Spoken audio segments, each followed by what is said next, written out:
Welcome to the latest episode of The Independent. I'm Pete Sampson, joined by a stand-in co-host today. So I don't have to talk for 30 minutes straight like I did in Yankee Stadium. Tim Murray from the Visa Network, who is a regular guest for Matt and I, but first-time co-host, long-time listener, I hope. I don't know. I don't know what the saying would be there, Tim. No doubt. Definitely long time.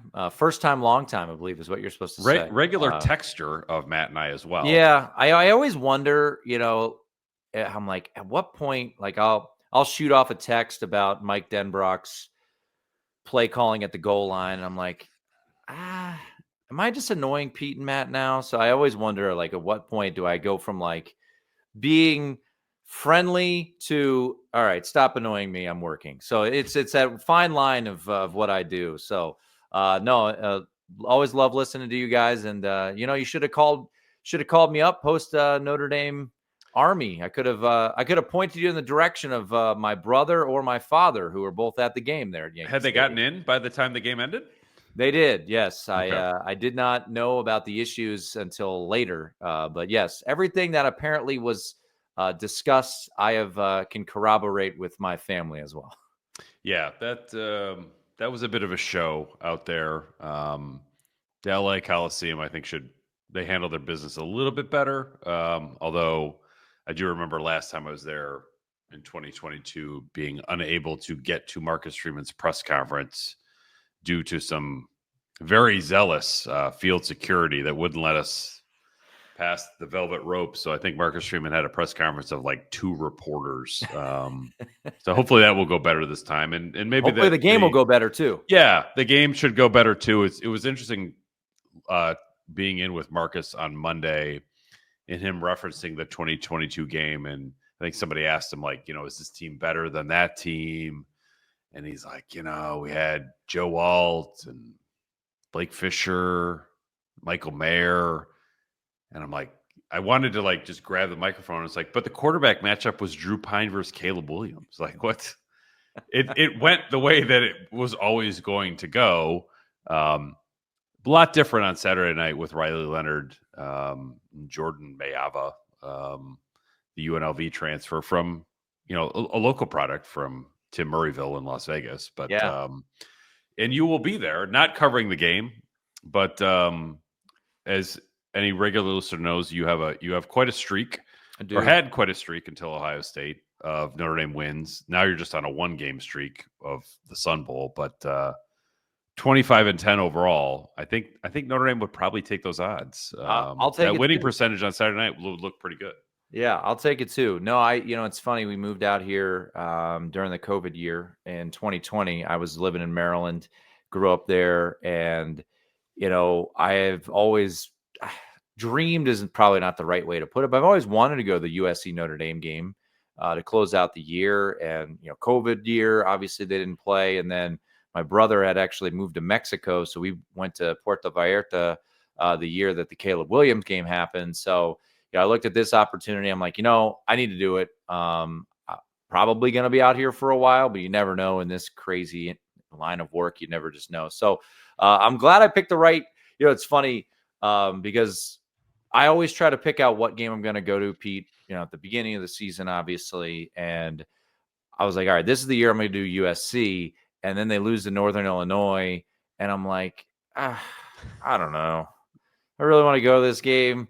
But fortunately, things have obviously turned around. And it's, as we kind of anticipated, this to be the spot to get into the playoff and the pressure that is on. So I would anticipate, from what I've heard from the crowd so far, I imagine this will be a pretty pro Notre Dame LA Coliseum on Saturday afternoon. I'm a little bummed it's an afternoon game. I know you're not.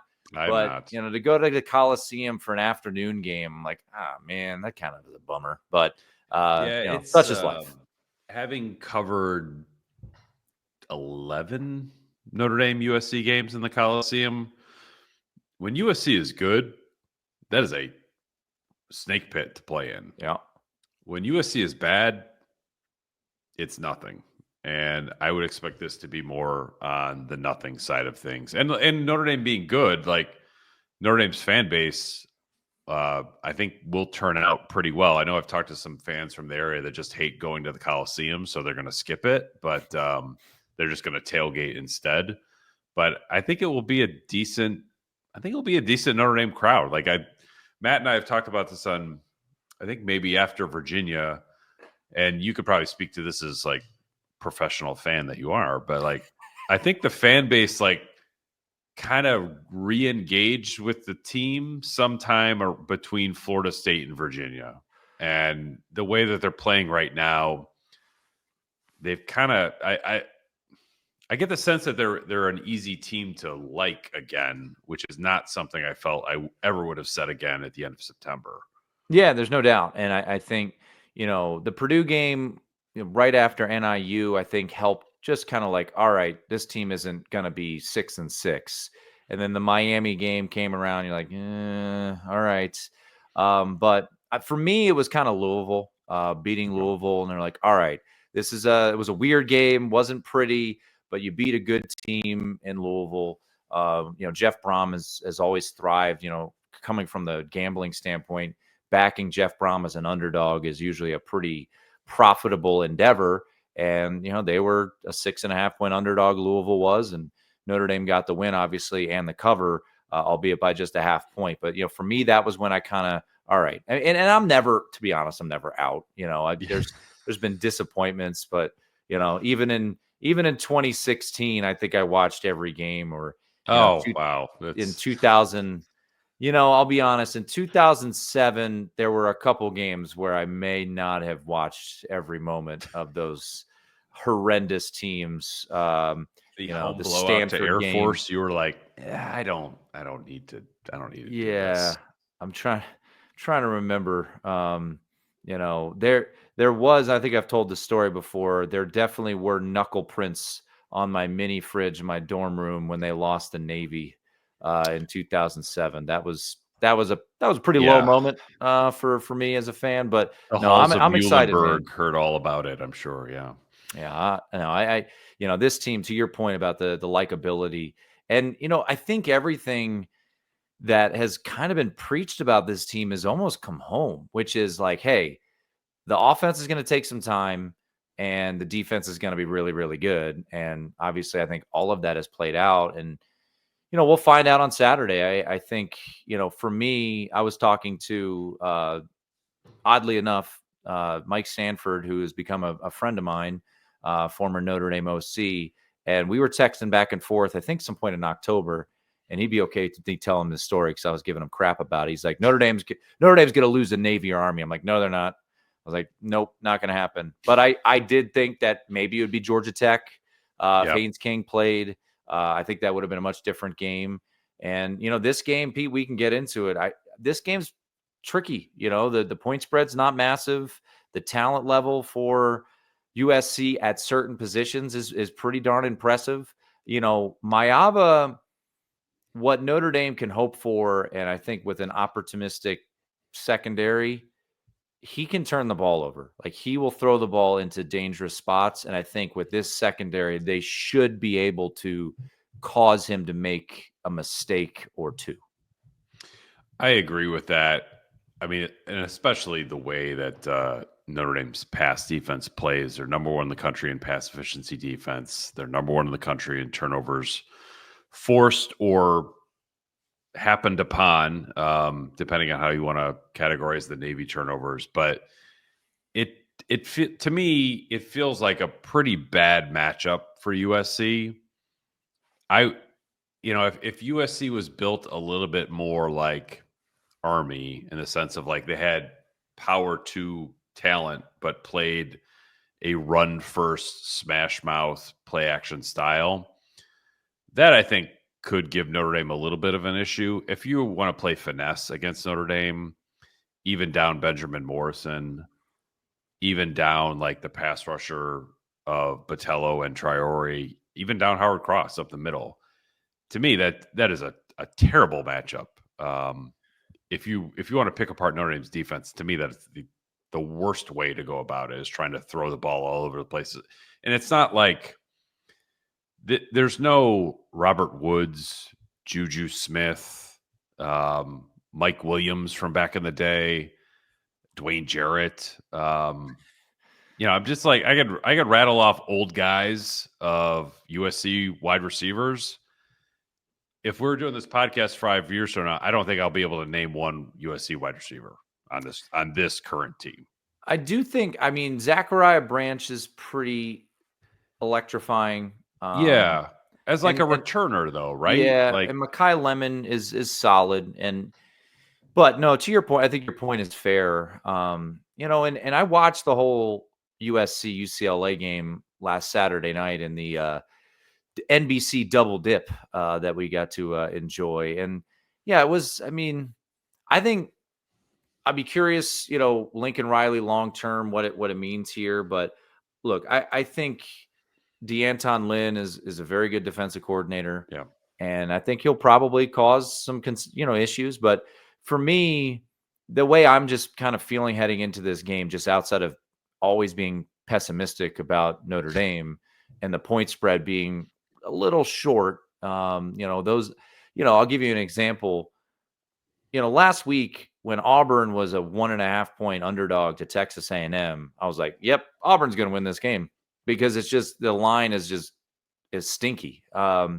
This line is a little bit there. It's not as stinky, 7.5. But I think what Notre Dame has to do is just kind of keep up that physicality. I think if they engage them like they did Army, I think USC's be like, nah, I'm good. I don't really want to mess with this. That's just kind of the way I'm feeling. Like if Notre Dame comes out with that physicality that they've been showing, and that, and I don't know if it got back to you up in the press box, but to me, there was a moment in the national championship game, Georgia versus TCU, when Kirby Smart was asked, I think by Holly Rowe, and he was like, I want aggression. And Marcus Freeman kind of had that on the sideline to Catherine Tappan saying he wanted violence. Yeah. And I just kind of was like, whoa, having a mutual respect there. And I don't know, Pete, you're close to the program. I'm just a dude who, watches the team from afar, but I don't know when it clicked, but there's like an edge to Freeman that I've never seen before. Like he was this cool dude, right? And he's still a cool guy, right? With the awesome sneakers and looks sharp. This past like 2 months, at some point that he's kind of got into like the MF, like I'm going to crush, I'm just like, yeah, there's an edge to him this year that I have yet to see. And I like it. Yeah. It's, the violence thing definitely got my attention when I saw that interview post game. I had a couple of people text me about it. I think that, on Monday when he talked about like, I want to win every freaking play, like I believe him. That's not just coach speak. And it's funny. Like I know some people who I wouldn't say counseled him, but sat down with him in the summer. And Marcus Freeman is a pretty open guy when it comes to if he thinks there's something you might have that could help him, like I'm talking about from an advice point of view, he's open to it. Like he'll hear you out. And one of the things that I think he heard over the summer was just like, this job is like, you can't please everybody. You got to be like ready to just shut it down and like say no. And I think that he's sort of taken on that a little bit where he's not really concerned anymore about whether you like him. And you're right. I mean, he still comes across as a pretty likable guy. Like his press conferences over the last couple of weeks on Mondays, at least, have been pretty relaxed, and he's joking around. Like maybe he doesn't joke around during them, but like a little bit before, a little bit after, like he comes across as like the guy that he's always been. But I do think that he's got much more of an edge to him. And I think that he kind of like, this sounds weird, but I almost feel like he likes it when people ask about Northern Illinois, because it just like gets him like back in that mode of like just like a double bird. Like we're going to show you. It's like the Northern Illinois impact to me was significant for multiple reasons. But I mean, the first one is obvious. Like, okay, Notre Dame, you're actually not as good as what you think you are. But I think that they've sort of taken that and it's spurred a lot of their development and growth and improvement over the year. And like they sort of get better every week, and they sort of build on Florida State, and they build on Virginia, and they build on Army. But it's like they always are kind of like, we're going to show you because you keep bringing up Northern Illinois. So it's like it's still, and he talks about the pain, and that is a sort of a maybe a coaching cliche, but like I do think it's like we're just going to show you how good we are, and if please keep bringing up Northern Illinois. So it's like I think that it benefits Notre Dame every time that comes up in a press conference. Yeah, I mean, I did a radio hit on Tuesday, with someone in Pennsylvania who was a Penn State grad, and we got into the discussion of, will Notre Dame jump Penn State in the rankings? I said they probably won't, but I think they should. And, his response was, well, our loss is better than Notre Dame's loss. I'm like, it's fair. Like, Notre Dame's loss is ugly. It's horrendous. It's the worst one. By far. It's the worst. Let me put this into perspective. It's the biggest upset in college football this season. The biggest point spread upset is Notre Dame losing to Northern Illinois. Second would be Kennesaw State beating Liberty. Like, it is the biggest upset this year in college football. There's been none bigger than the 28-point spread that Notre Dame had when they lost to Northern Illinois. And what's interesting to me, Pete, is that this edgy Freeman, it didn't feel like it came out right away. Like, I know they lambasted Purdue, but then the Miami game was ugly. Like, the first half, the boo birds are out, and you're like, oh, like this is not going to be good. So I don't know when the edgy Freeman happened, but the team clearly took that edge too. I think that's what Notre Dame fans, I think have gravitated towards. And watching that game, and I don't know what the players said afterward, but like, you mentioned the mutual respect thing, and they always say that about Notre Dame and Navy. They were talking some smack against Army, man. Yeah. They were letting them, especially offensively, they were letting them have it. And I liked it. Like, you know what?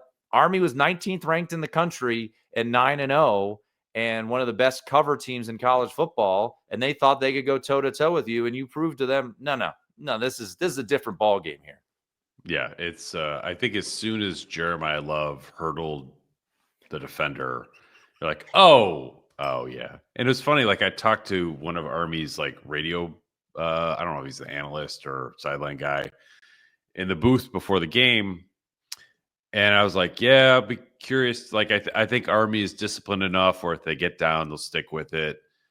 Whereas Navy sort of like, was like, I don't know what we're supposed to do. Let's just throw it all over the place. Let's fumble these pitches. But I was like, all due respect to Army, but like they haven't seen Jeremiyah Love on any team they've played this year or the last year or the year before that or the year before that. Like he's just like a different cat. And man, that was like dead on within 2 minutes of the game starting. I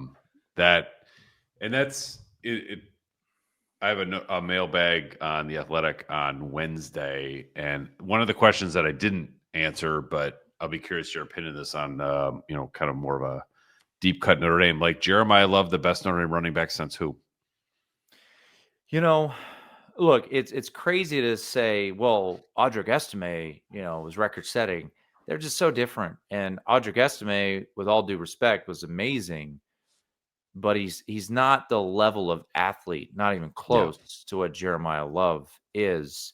So, I mean, Julius Jones was elite. I was at the Pittsburgh game when he went for 262 out of seemingly nowhere. They were a bad football team that year. That was a Larry Fitzgerald Pitt team, and they couldn't stop him. And then he went on to a freshman left tackle in that game. Ryan and then they went on to, he went on to have a really good career.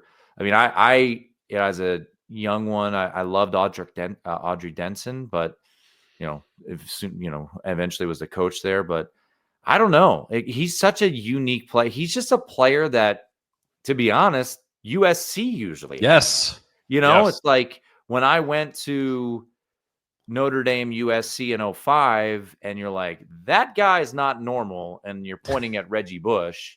Yes. That's kind of what Jeremiyah Love is. He's this long dude, and when he hits the hole, it's like, all right, they're not touching him. Like it's another gear. And I know Notre Dame fans, I'm sure, and I'm sure you get it all the time in your mentions, like, why aren't they running him more? I actually give Dealin McCullough, and I think it's mostly him. I give him a lot of credit for not overusing him. I mean, he's had like 100 some odd carries this year, and I feel like the goal is to go deep in the postseason. And while, yeah, as a fan, I want to see more of him, he's got to be fresh, man. I think he's probably feeling great right now from a body standpoint, and that's what you could ask for. I mean, look, I'm not trying to compare Notre Dame to Boise State, but Boise State more than likely is going to make the playoffs. I mean, Ashton Genty has like 200 some odd carries. Like that dude is going to be beat down going into the playoff. And I think Notre Dame with at least their running back room, I feel like they're pretty fresh, all things considered. Yeah, the usage is interesting to me. I think it's smart. I also think it probably has a lot to do with Riley Leonard being a rushing option on top of that. I was surprised because somebody brought up Reggie Bush to me as a player comparison for Jeremiyah Love. And I don't remember him getting a ton of carries at USC, but I was surprised to go back and look. He had 200 carries his last year there, and Lendale White had 197. And combined, they had 40 rushing touchdowns, which is just insane. But he's the first running back that, for me, when he touches the ball that I've covered, where he touches the ball and you're like, it's like you sort of gasp because he could hit anything for a home run at any time. And Reggie Bush was, Reggie Bush is the best college player I've ever covered, that I've ever seen play live since 2001. But Jeremiyah Love reminds me a little bit of that. It's like he is a sports car, but he is a hard dude when you watch him pick up and pass pro, which is something that he's really grown on this year. You did mention Penn State, and as we're recording this late Tuesday night, Wednesday morning, there was a new college football playoff rankings that came out. Notre Dame is still number 5 behind Penn State, sort of as you mentioned earlier. And I don't know how you feel about it. Like, I don't really have an issue with it as long as what happens on Saturday has the power to tip the scales one way or the other. Yeah, and my curiosity is, look, you could always go back to Notre Dame lost to a mediocre MAC team, and they lost to Ohio State. And that's fair. And if that's the differentiator, cool. But what I think has not been brought up, I don't think, a ton, is that this Saturday, outside of the obvious, you got to win to get in the playoff for Notre Dame. It is a common opponent with Penn State. And Penn State at 3:30 Eastern, 12:30 Pacific, went to the Coliseum and needed overtime to beat USC. So while I be curious what the committee ultimately does with that, I think Notre Dame, if they go out there and win convincingly against USC, that is another chip that Notre Dame has. And look, other things can fall their way. Texas A&M could beat Texas. That could certainly help the Irish. Yep. There's certainly Army could go out and beat Tulane in the AAC championship game in 2 weeks. That would certainly help Notre Dame.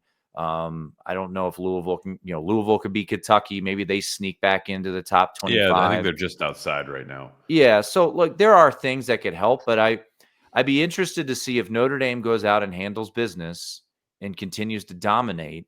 That's part of their, sheet is, game control and all of that. And, this is a team that has controlled pretty much every game since the Northern Illinois contest. So if Penn State ultimately is ahead of Notre Dame, I understand it because of Notre Dame's ugly loss. But I'd be really curious to see if Notre Dame takes care of business, if the committee says, all right, we have a common data point, USC on the road, Notre Dame won by 14-21, and Penn State needed overtime to win that game. Look, Penn State's playing Maryland this weekend. They're not going to have any issues with Maryland. They're going to win that game going away. It's at home.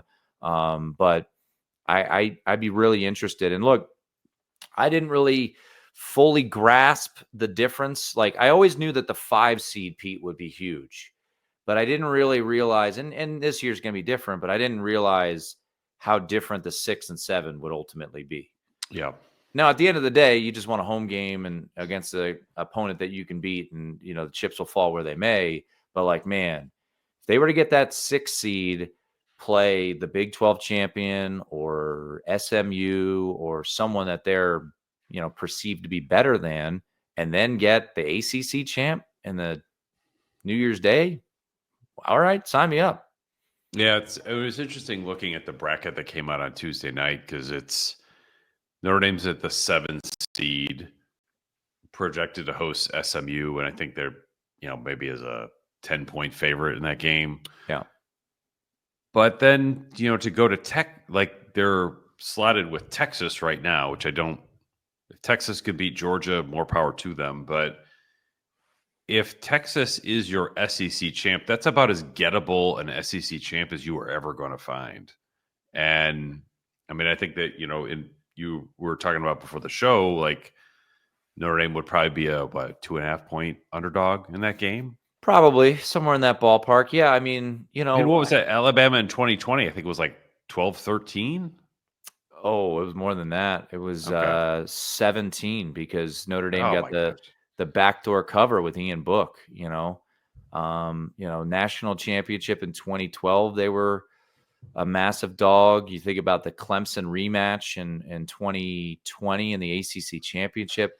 Like, this team, you've got to realize, I would say I'd have to ask historically, get some odds makers, but this is probably, from a power rating standpoint, one of the best teams we've seen in 25, maybe even 35 years for Notre Dame, going back to like those, because I would guess, I don't do my own power ratings, but I have plenty of people in my life that do. I've accessed some different power ratings that are out there. Like, I could tell you with pretty confidence that Ohio State, Texas, Georgia, and Oregon are all power rated ahead of Notre Dame. And outside of that, Pete, I think they're in that next tier. You know, some people might have them 5th, some people might have them 6th, 7th. They're in that ballpark. And I don't think recent Notre Dame teams that made the playoff were like that. So it's just interesting to note where they are.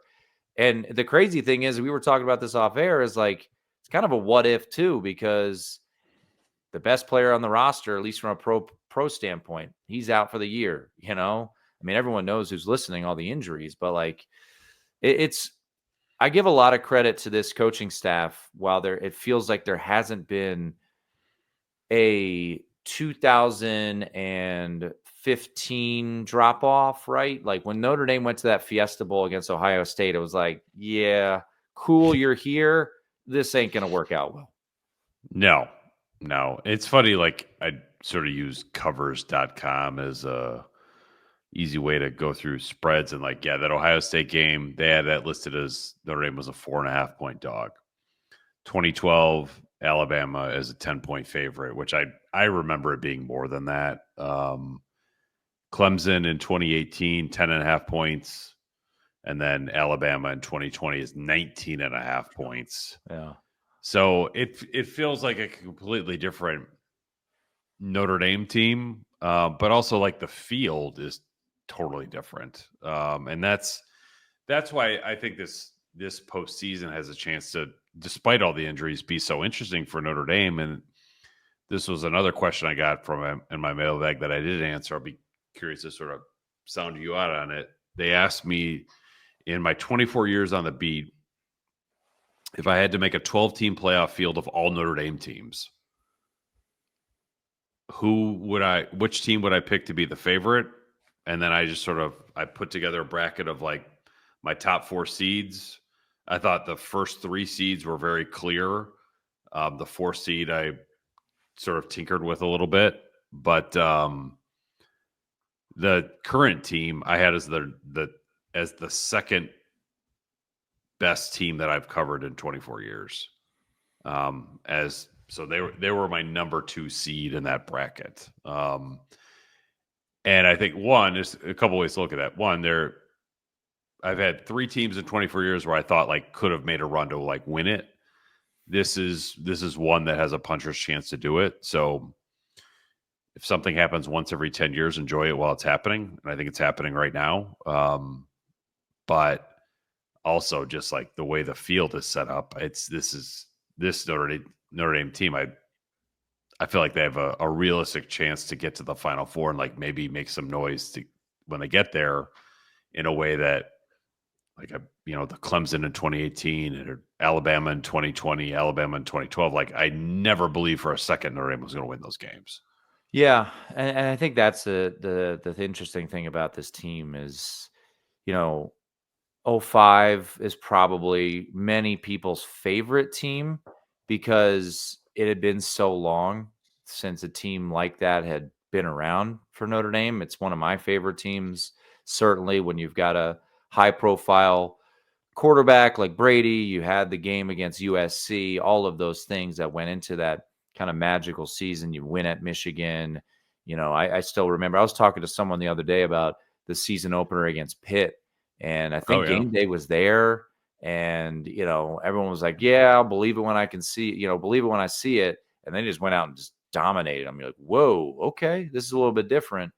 And now Notre Dame has had this sustained success from the Kelly era to now, so it's hard to kind of, I guess, fall in love with the team. 2012 obviously was a team that has fond memories making it to the national championship. I guess that would be my favorite team. But I look at this team similarly to, I would say, 2020, because they just beat the crap out of everyone. And, I knew once they got to the Clemson rematch and Lawrence was there on the other side, I'm like, eesh. But that's the thing this year about college football, Pete, is that while I don't want Notre Dame to play Georgia in the quarters, I don't think it's clear there is no dominant team. Like Oregon is very good, but are they a team that you're shaking in your boots to play? I don't think so. And also keep this in mind. They're going to be an underdog in the Big Ten championship game. They're going to be probably a 3.5 point underdog to Ohio State in Indianapolis. And so we're probably going to head into the playoff with no undefeated teams. And Georgia's got 2 losses, and they got their ass kicked in one of them most recently, right, to Ole Miss. Ole Miss just lost to Florida. Like, this year I honestly think it's the perfect year for the playoff to expand, because very rarely, Pete, do you have a year where you think a bunch of teams can win it. And at the end of the day, could Ohio State play Georgia in the title? And you're like, well, see, same old, same old. Yeah, sure. But Ohio State's got a loss. They also look bad against Nebraska. Georgia's got 2 losses. Bama's got 3 losses. Ole Miss got 3 losses. Like Texas got curb stomped at home by Georgia. Like this is a fascinating year. And I think there's going to be some Notre Dame fans out there, just a little bit of that what if, like, God, what if they were just fully healthy? Yeah. I mean, it's football. I mean, things happen. Ohio State just lost their starting center. Yeah. Like it happens. But the good news, knock on wood, like all things considered, Riley Leonard had that scare after the NIU game. But other than that, skill position on offense has been pretty healthy. Faison's dealt with some ankle injuries. But other than that, Pete, that's why the power rating for this team remains pretty sustained, because of where they're at. And yes, they've lost some pieces, but yeah, that's what's keeping them, rolling along here. Yeah, you lose 2 starters on your offensive line for the year, one in 1 weekend at training camp, the other one at Purdue. I do think like Mitchell Evans is kind of a wild card for them moving forward, because I don't know. I haven't seen the Duke Ohio State version of Mitchell Evans this year. Mm-hmm. But I do think we've seen a flash or two of him in the last 2 or 3 weeks that, okay, you're getting a year away from that ACL. Maybe there's a chance to get back to that a little bit. And if that happens, well, and Riley Leonard has that weapon to go with. Like, I think a pedestrian plus group of wide receivers, then the offense can change a little bit. And then maybe have more of a puncher's chance if for some reason you get down early by 10 points to Georgia, or you get down to Ohio State, you could throw your way back into it, maybe. But I think this team just, you mentioned the depth. The quarterback improvement has been significant with Leonard, and the defense has been so good from the beginning. It's difficult for me to look at Notre Dame against anybody and think they're going to give up more than 24 points. Right? Like, yeah, I mean, you think back to, the 06 team obviously was one that was fool's gold, right? mm-hmm. You saw it in the Michigan game, and then it reappeared in the USC game and the LSU game. Like that's not going to happen with this, No. the talent that's on this. And even with young corners, you at least have Xavier Watts back there, and Don Schuler has played very, very well. You've got these kind of unsung heroes like Hurd and Clark that have played really well in the secondary too. So, I think what always worries you, and I think Greg McElroy said this, but I thought was a pretty valid point, which is like, and this isn't special about Notre Dame. I think this is just where we are in college football. And I did a whole segment, Pete, on my show on Saturday, this previous weekend, where I'm like, I don't know who it's going to be, but like, we got to stop freaking out about the rankings because stuff's going to happen. Yes. And I called it, be careful Saturday. I'm like, be careful. And I went through it, and I included Notre Dame, and I included, SMU, and they both won obviously easily, but like, Ole Miss was a 13-point favorite at Florida, lost. Alabama went to Oklahoma, lost by 3 touchdowns. Penn State should have lost to Minnesota.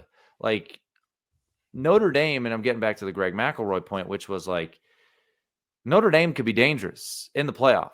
They also could lose on Saturday and be out of the playoffs. Like, yeah, that's where I'm not like, immune to that. I don't want to get. This team should take care of business on Saturday. And with the physicality of the defense, you hope that USC just kind of taps out. But this team is not, as we learned on September 7th, this team is not incapable of throwing out a turd in the punch bowl and losing to a bad team. They have the worst loss of any team in the top 25. And that's where I'm like, if they get past Saturday, then I think we start to have those dreams. It's like, let's do that first, Yes. Yeah, getting through a trip to Los Angeles where Notre Dame is, I think, 3-7 in their last 10 games. And I get it. Some of those losses were 2006, 2004, not 2002. It only went back 10 games, but it's a tough place to play. It happened in 2002 too. Oh, I remember that one. Oh yeah, no, that was a bad one. That was Carson Palmer, if I remember correctly. Yeah, right? That was the beginning of Notre Dame creating Heisman Trophy winners at USC. But when USC is down, they still are problematic. And you think 2012, 2018, like those were not good USC teams, but those games were tight in the fourth quarter. And I could see this being one of those. I could also see USC sort of tapping out. Like the idea that they're going to fight to play more football for Lincoln Riley, I think is a bit of a myth. So like the bowl eligibility thing, I don't think anyone on that roster is going to practice this week. We're like, I want to play more football.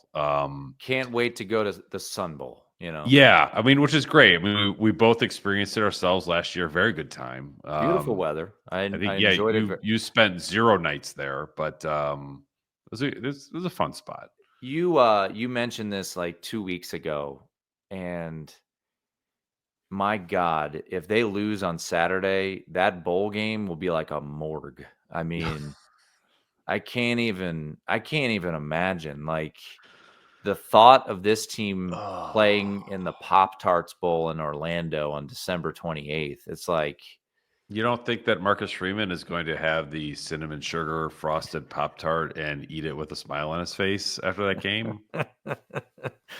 that might lead to No. another Pete Sampson prediction that you still can't live down to bowl games in Orlando. Yeah, I don't know if they still are contractually obligated to go with the Big 12 there. So you could get a Notre Dame Iowa State rematch, but It that could. would be, man, that'd be a real. I don't know what I'm going to say. I don't know. I mean, look, Notre Dame fans surprise me. They go a lot of places, but man, I don't know how many Notre Dame fans, if they were to lose on Saturday, would be going to any bowl game. No, I don't. I just don't think that would go over very well at all. All right. You got a prediction for Saturday? You're not covering the game radio sideline like the Sun No. Bowl. So you're Yeah. not, this is like, you're not like in the Herb Street mode where you have to abstain from No. And telling everyone what you yeah, think's going to happen because you could influence the call. I think I think I gave out a prediction earlier this week. And I'm going to give it out. It's going to be uncomfortable. 31-24 Notre Dame. Oh, all right. So Yeah. that's that would be a little bit more of a classic Notre Dame I just kind of good I hope I'm USC wrong, team. Pete, and maybe it's but like I remember sitting there watching the 2012 game, and Lane Kiffin, if I remember correctly, threw it twice on like 3rd and 4th and 1, and they got the stop. And then the 2018 game, who was it? Tony Jones, who kind of leaked out of the backfield, Yeah, screen broke the from your book. tie. Yeah.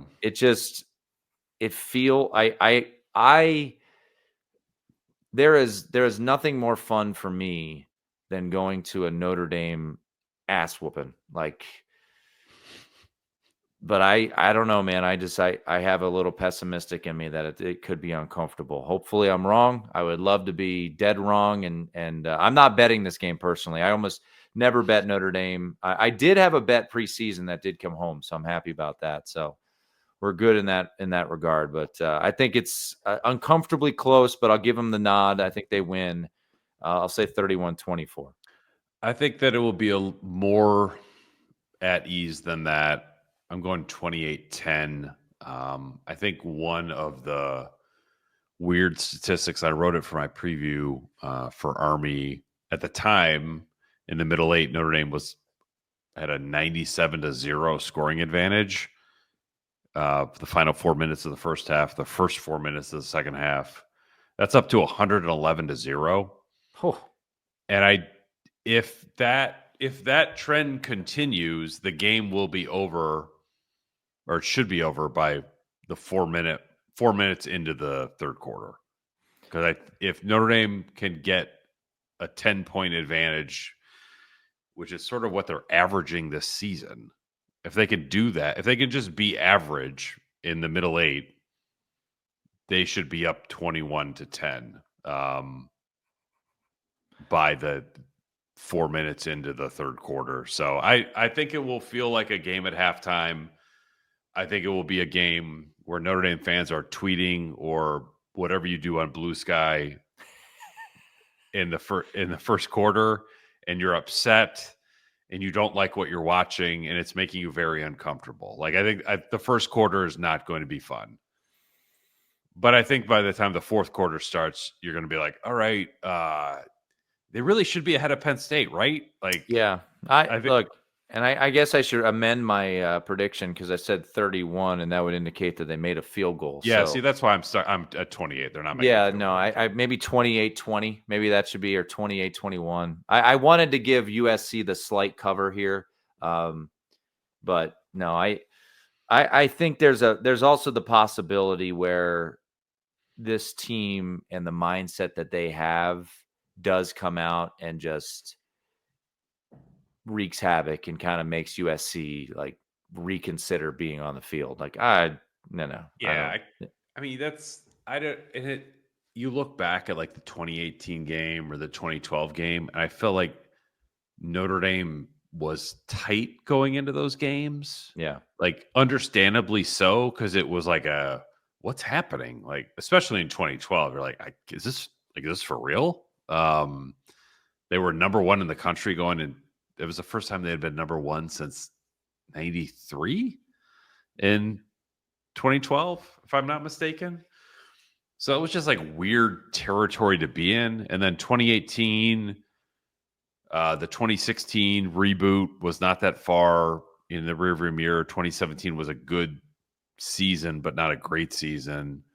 I think they went to USC like feeling some pressure. I don't get the sense that Notre Dame is going to be tight at all on Saturday. I mean, it would be nice if, one of my favorite Notre Dame games, I didn't attend this one, but the 2017 Notre Dame USC game, which was just an absolute ass kicking. Like that was one of my, all-time favorite games to watch, just pummeling them to an oblivion. So I know that was at Notre Dame Stadium. I could be wrong. I don't get the sense that, what Marcus Freeman's doing right now, reminding this team of the 2022 game. Like, is Lincoln Riley playing last year's ass whooping, all week long? Like, I don't, maybe he is. I just don't get that sense right now with this USC team. No. That, Notre Dame went out and destroyed them last year and they were undefeated coming into Notre Dame Stadium. Right. So hopefully that same mindset's out there. And, Xavier Watts, that was the Xavier Watts game, right? Didn't he have a touchdown and like a fumble recovery? And 2 picks, 3 picks. I don't know. I think he picked off he had accounted for maybe 20% of all Caleb Williams college interceptions.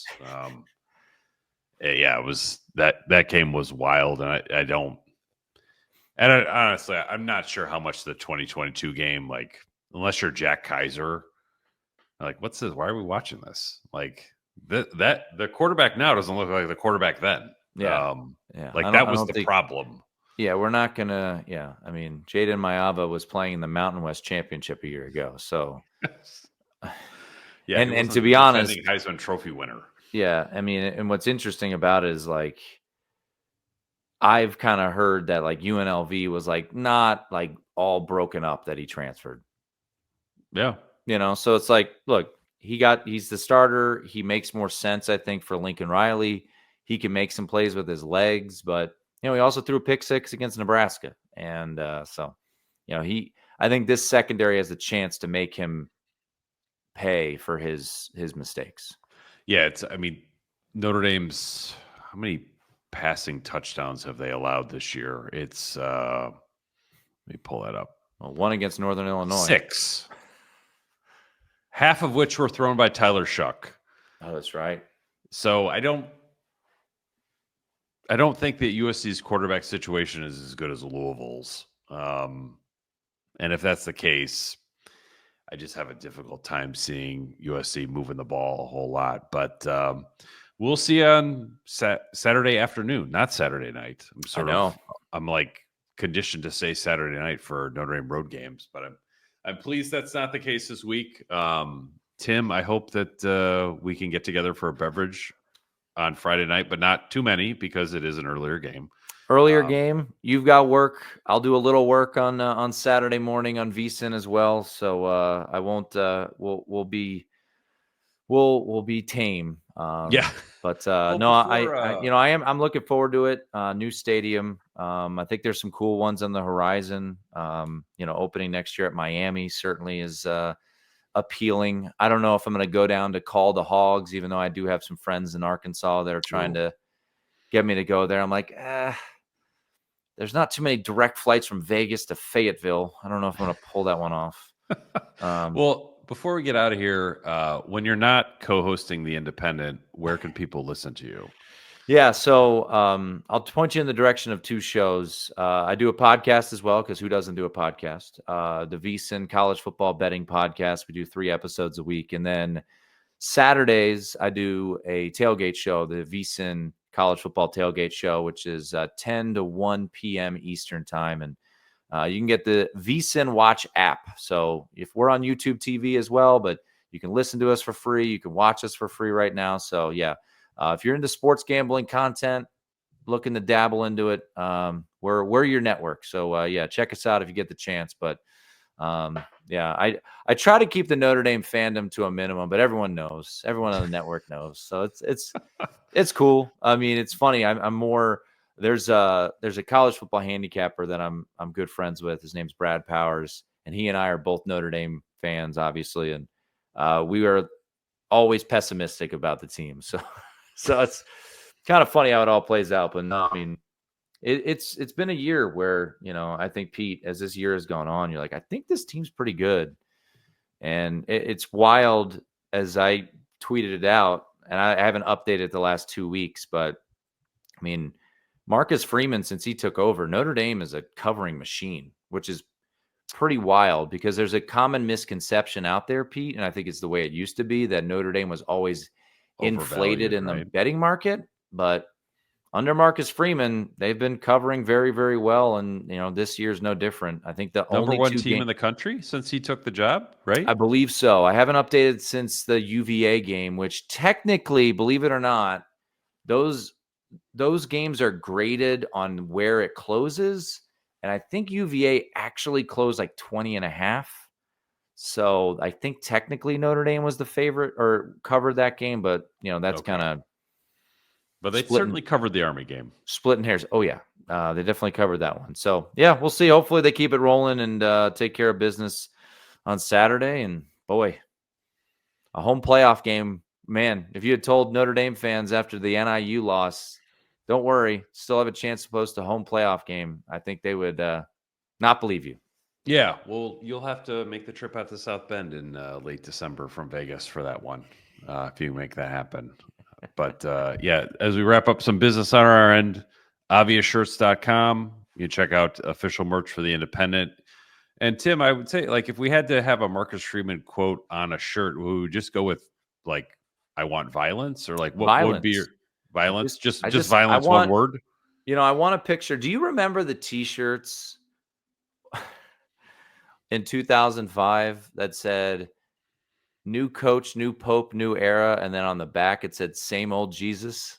Yeah, I don't. I ordered one of those shirts. I just want a picture of like Freeman, and it just says violence. I think that's what I want. I think we can do that. So yeah, maybe that will be in addition to our Obvious Shirts violence store for the Independent. Also, you can go to rollback.com as usual. Use promo code Irish for 20% off your first order. If you want to check out the podcast, which you're already doing, Apple, Spotify, YouTube, all that good stuff. And I will be back probably with Matt on Saturday. If not, Tim, I'm going to get a counterfeit credential and call you up to the press box. I'll be there, man. I just got to drive back to Vegas at some point on Saturday night, but I'll be there. The day game does help out the drive home back to Vegas, because I got to be on the air at 7 a.m. local on Sunday morning for the NFL tailgate show that I do. So yeah, but no, looking forward to it. Excited to be out there, and I'll tilt it this way and let you see my dog Manti. Oh God, a legend. So on that note, we'll wrap up. Tim, thanks for filling in for Matt this week on the Independent. I'm Pete, and appreciate everyone listening to the latest episode. I'll be back on Saturday to wrap up Notre Dame USC, maybe with Tim, maybe with Matt, who knows? But there will be another episode of the Independent postgame, and it won't be me talking for a half hour straight. So until then, Tim, I'm Pete. Thanks for being with us on the latest episode of the Independent.